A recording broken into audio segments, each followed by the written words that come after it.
Welcome back, my dear students, for the part 3 of sexual reproduction in organism. So this chapter, that is the first chapter, is totally dedicated to know the basic things which are going to appear in the further classes or further chapters, that is reproduction in organism. So this chapter will give you an basic idea what does reproduction means. Clearly you are going to get an idea. So in our last two video, I hope I have cleared you about the asexual reproduction and types of sexual reproduction in plants as well as in animals. So let me pass on or move on to the sexual reproduction. So sexual reproduction involves formation of male and female gametes either by same individual or by different individual of opposite sex. So it involves the formation of male and female gametes in the same individual. Means if male and female reproductive organs are present in the same individual, we call it as bisexual, or in different individual, in the sense one organism possesses male or female, another organism will possesses male or female, that is unisexual of opposite sex. All organism reaches the stage of growth and maturity before they reproduce sexually. So before going for the reproduction, my dear students, every organism has to reaches to a maturity. So if you look at the life cycle of human being, the human being take birth, we call them as a baby or a childhood, early childhood. Then they change it, they grows into their height, weight and all, we call it as a growth phase. Then they reaches to a phase, we call it as maturity.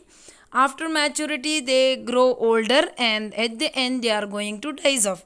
So in the sexual reproduction we call these events, the events of all these changes which is going to take place in the life cycle of human being, we call it as the first phase is called juvenile phase. So you are supposed to remember all the names of the phases. Juvenile phase, or in case of plants we call it as vegetative phase. Then comes your maturity phase, or last one is called your senescent phase. Okay. So juvenile phase in animal, the period of growth to attain maturity is called juvenile phase. The same juvenile phase in plants are referred as vegetative phase, the phase of a growth. The growth phase till you attain maturity, that phase we call it as juvenile phase. Okay, in case of the plants, the juvenile phase is termed as vegetative phase. In angiosperms, end of vegetative phase complete as soon as they start full flowering. So how to understand that the plants have reaches to a juvenile phase? The question may rises because in case of human beings we go for menstrual cycle. In case of non-primates also they are going for another cycle, we call it as oestrus cycle. So when these cycles are known to us, we say that we have attained to a maturity. The animals and the human being, they attain to a maturity. Now in case of angiosperm, that's nothing but flowering plants, we will come to know that they have attained to this juvenile phase when they starts giving rise to the flowers. When they blooms out the flower, we should understand that the plant has come to a maturity. So the next phase is senescent phase. The end of the reproductive phase is called senescent phase or old age phase after this individual dies off. So there are three phases: growth phase, then a juvenile phase, and last one is senescent phase, that is old age, when we will be waiting for the death. We will not have any hopes, we'll lose all our energy and we'll just lead our life like without any enthusiasm, without any more energy in our body. That is what we will be waiting for our death. That is the old age phase or senescent phase. Now let me tell you about more about some of the peculiarity in the flowering plants, that is in annual and biennial plants. Everybody know that plants are being categorized into three on the basis of their life cycle, that is annuals, biennials and perennials. If the plant are living for 1 year, we call them as annuals. If the plant is going to lead its life for 2 years, we call it as biennials. If the plants are going to lead their life cycle more than 3 years, that is more than 100 years also, we call it as perennials. On the basis of life cycle, it is annual, biennial and perennial. Basis of the height, I think you know, herbs, shrubs and trees. So here in annual and biennial plants, flowering is once or twice in a year. In these plants, vegetative reproduction and senescent phase are clearly identified. So, in case of biennial plants and annual plants, the flowering will take place either once in a life, that is once in a year, or twice in a year. And the vegetative reproduction and that is we call it as juvenile phase or vegetative phase, and the senescent phase are clearly identified. The phase of the maturity and the phase of dying, you can easily see it in annuals and biennials. Example, rice, wheat, marigold, these are the annual plants.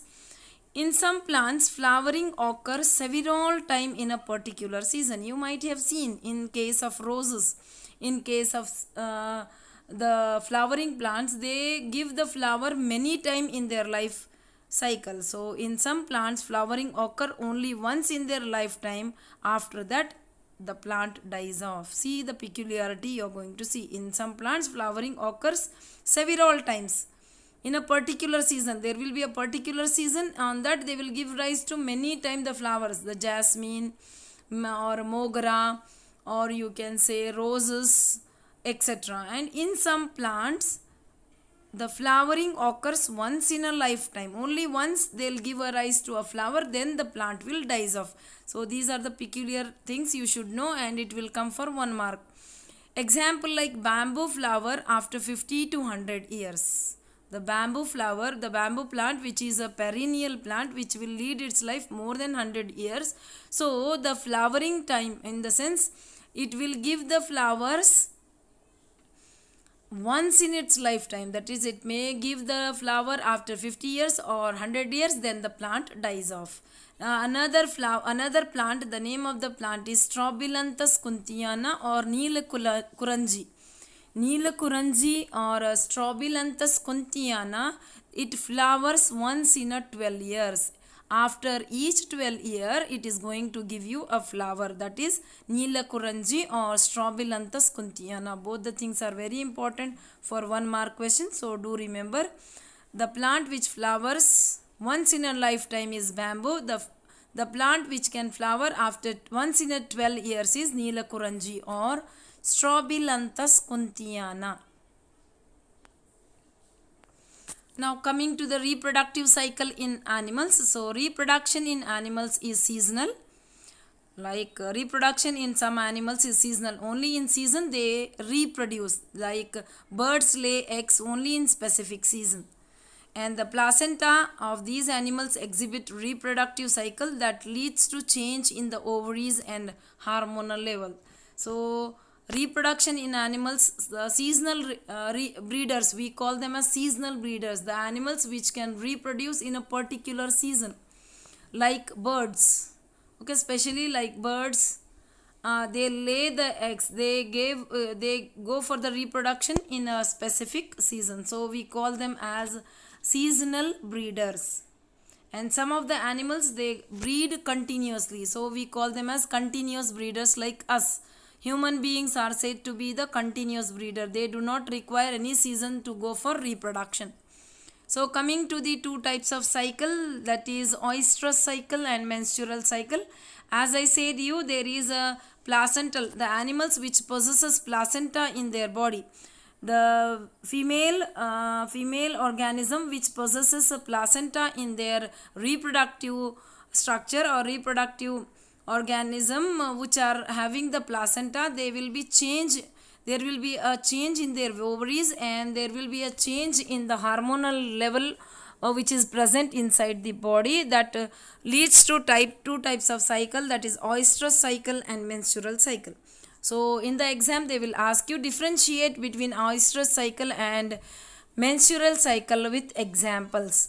3-mark question they will ask you. Differentiate between oestrus cycle and menstrual cycle. It is the now coming to the first one, that is oestrus cycle. It is a reproductive cycle of non-primates. Non-primates examples are cow, dog, rat, tiger, buffaloes, etc. They are said to be non-primates. So these animals are reproductively active only in a specific season. So they are said to be seasonal breeders. As I have said you in the beginning, the birds, the cow, buffalo, dogs and rat, they need particular season to go for the reproduction, and they will carry out a cycle in their life cycle. We call it as oestrus cycle. Okay, where the sex urge will be more and they will reproduce in a particular season. So we term them as seasonal breeders. Coming to the menstrual cycle, it is a reproductive cycle of primates. Primates are nothing but monkeys, apes, human being. So the reproductive cycle or a menstrual cycle, it is a reproductive cycle of primates like monkeys, apes and humans. These are reproductively active throughout their reproductive phase. So till they are in the menstrual cycle, till they go for the menstrual cycle, there is a phase where they stop the menstrual cycle, my dear students, after a certain age like 45 to 50 years. So till this we call them as a reproductive phase. Till that they do not need any season.